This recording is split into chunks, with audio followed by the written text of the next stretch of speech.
Welcome to Sri Digambar Institute of Technology, Dosa.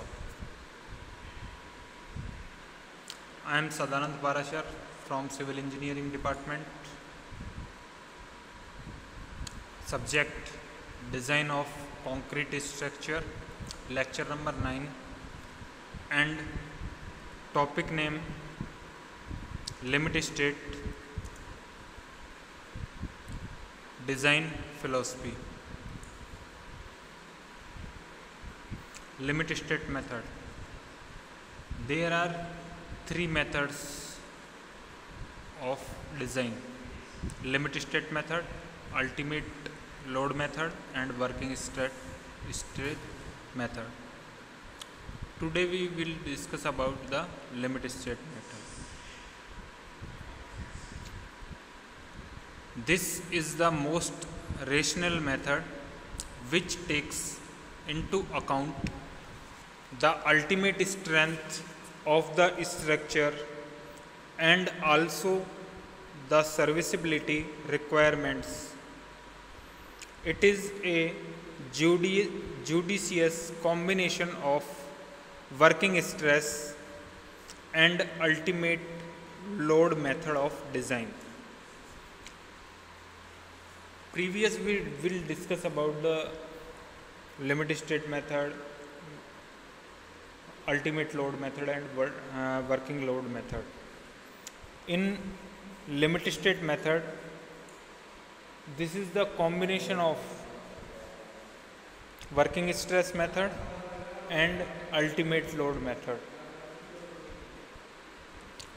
The acceptable limits of safety and serviceability requirements before failure occurs is called a limit state.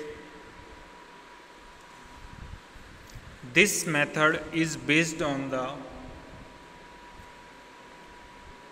concept of safety at ultimate loads and serviceability at working loads. The two important limit states to be considered in design are: first, limit state of collapse, and second, limit state of serviceability. Limit state of collapse. This limit state corresponds to the strength of the structure and categorized into following types. First, limit state of collapse, flexure. Limit state of collapse, shear and bond. Limit state of collapse, torsion. Limit state of collapse, compression. Limit state design refers of a structural engineering design method. A degree of loading or other action imposed on a structure can result in limit state, where the structure's condition no longer fulfill its design criteria, such as fitness for use, structural durability, and so on. Limit state are conditions of potential failure. Second, limit state of serviceability. This limit state corresponds to the serviceability requirements, that is, deformation, cracks, etc. It is categorized into following types: limit state of deflection, limit state of cracks, limit state of vibration.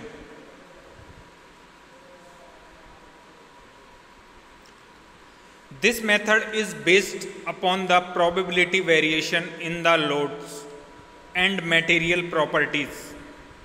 Limit state method takes into account the uncertainties associated with loads and materials properties, thus uses partial factors of safety to obtain design loads and design stresses.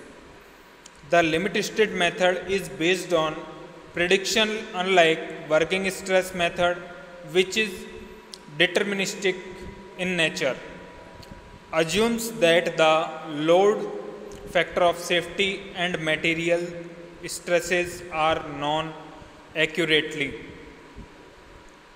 In the limit state method, the partial safety factors are derived using probability and statistics and are different for different load combinations, hence giving a more rational and scientific design procedure. Limit state method involves estimating the subjected load on a structure, choosing the size of members to check, and selecting appropriating design criteria. Limit state design requires two principal criteria to be satisfied: the ultimate limit state and the serviceability limit state. The ultimate limit state is the design for the safety of structure and its users by limiting the stress that materials experience in order to comply with engineering demands for strength and stability under design loads. Ultimate limit state must be fulfilled as an established condition. The ultimate limit state is a purely elastic condition, usually located at the upper part of its elastic zone. This is in contrast to the ultimate state, which involves excessive deformation approaching structural collapse and is located deeply within the plastic zone.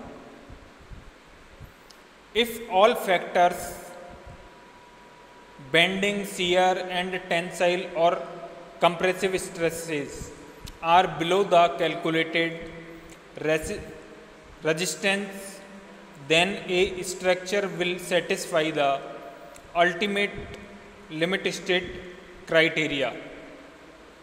Safety and reliability can be assumed as long as this criteria is fulfilled, since the structure will behave in the some way under repetitive loadings.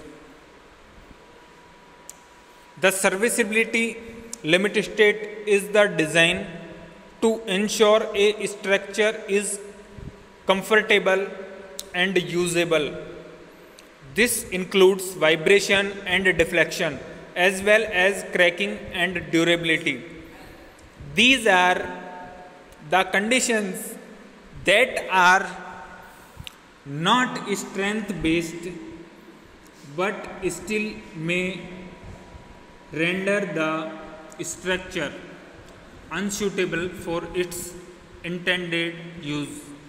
For example, it may cause occupant discomfort under routine conditions.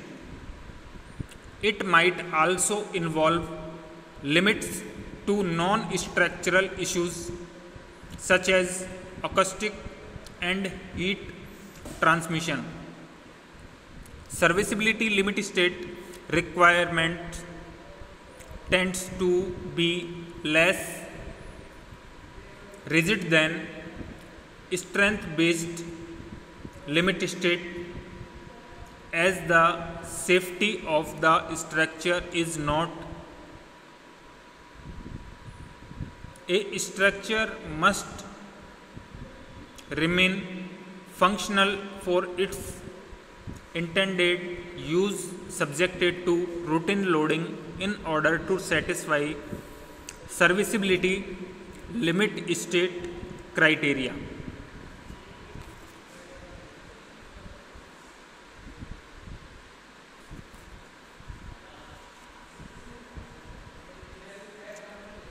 If all factored bending, shear and tensile or compressive stresses are below the calculated resistances, then a structure will satisfy the ultimate limit state. The limit state method is based on prediction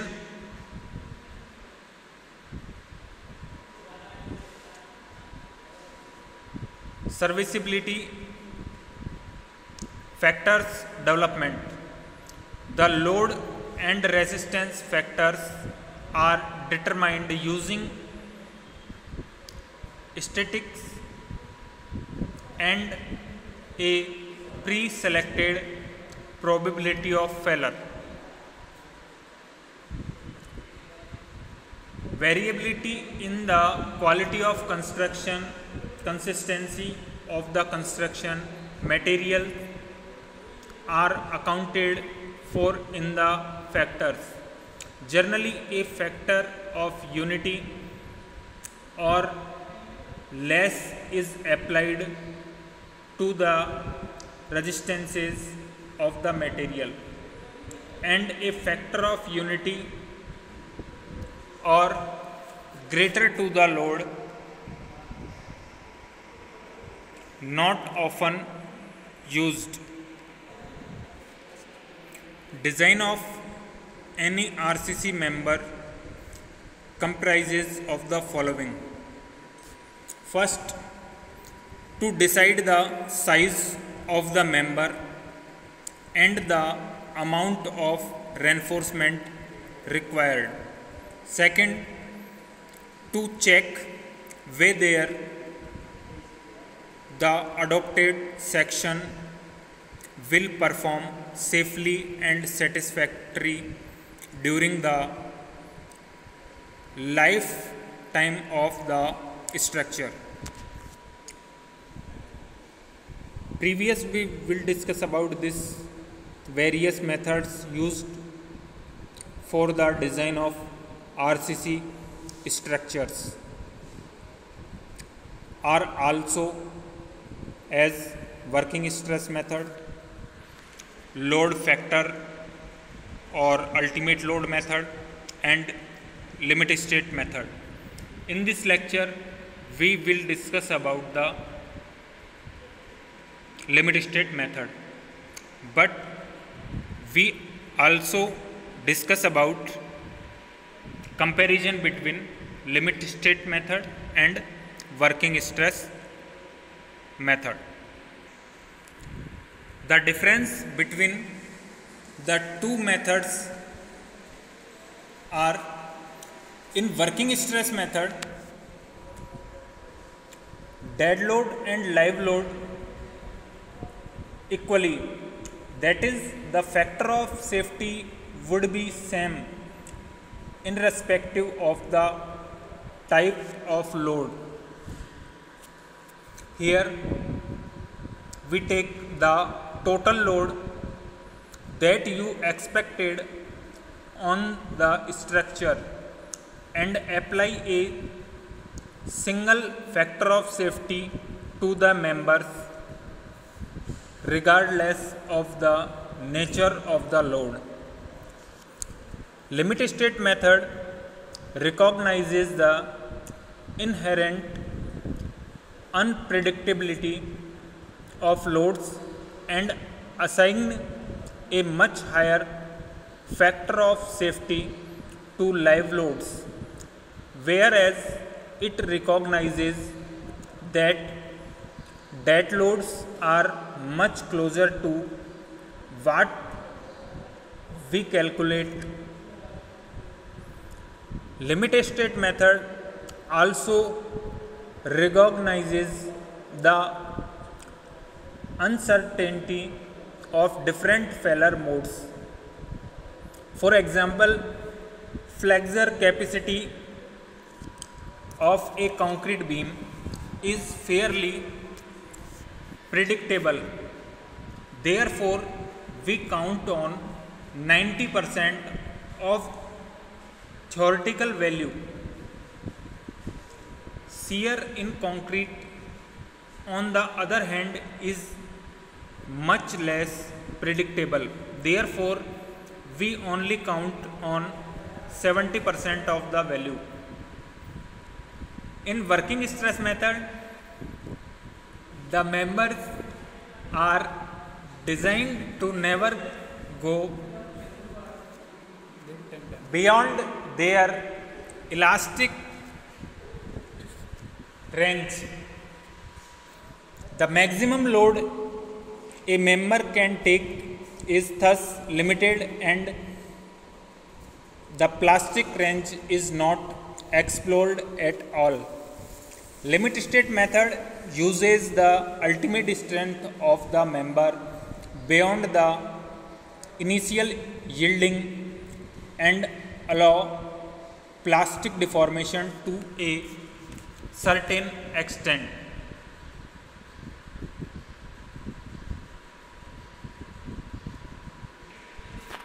Now we can also discuss about working stress method. This is the traditional method of design used not only reinforced concrete but also for structure steel and timber. This method of design was evolved around the year 1900. This method was accepted by many national courts. This method is based on linear elastic method. This method ensures adequate safety by suitably restricting the stresses in the materials induced by the expected working loads on the structure. In this method, it is assumed that concrete and steel are elastic at the worst combination of working loads. The stresses in materials are not exceeded beyond permissible values. The permissible stresses are found out by using a suitable factor of safety to material strength. Example, for concrete in compression due to bending, a factor of safety equal to 3 is considered on 28 days. Characteristic strength and factor of safety equal to 1.8 is considerable on the yield strength for mild steel reinforcement in tension due to bending. Working stress method does not consider the mode of failure of the structure. Also, the reserve strength of materials beyond yield point is not considered in this method of design. The working stress method assumes strain compatibility, whereby the strain the reinforcing steel is assumed to be equal to that in the adjoining concrete to which it is bonded. Now we will discuss about merits and demerits of working stress method.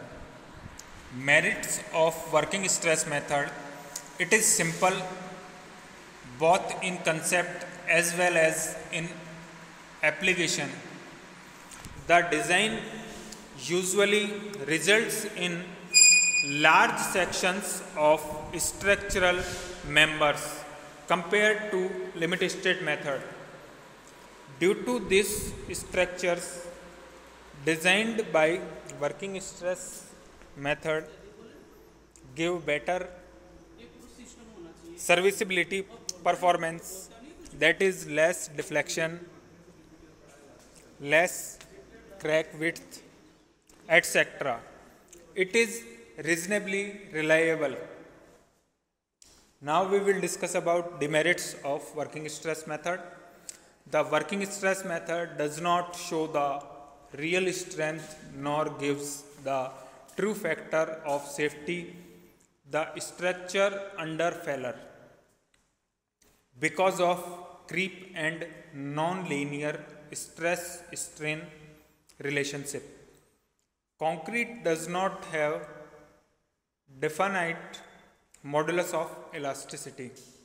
It assumes stress strain relationship for concrete is constant, which is not true. Working stress method does not consider the mode of failure of the structure, that is ductile or brittle. It gives large section of structural element, thus uneconomical. Thank you.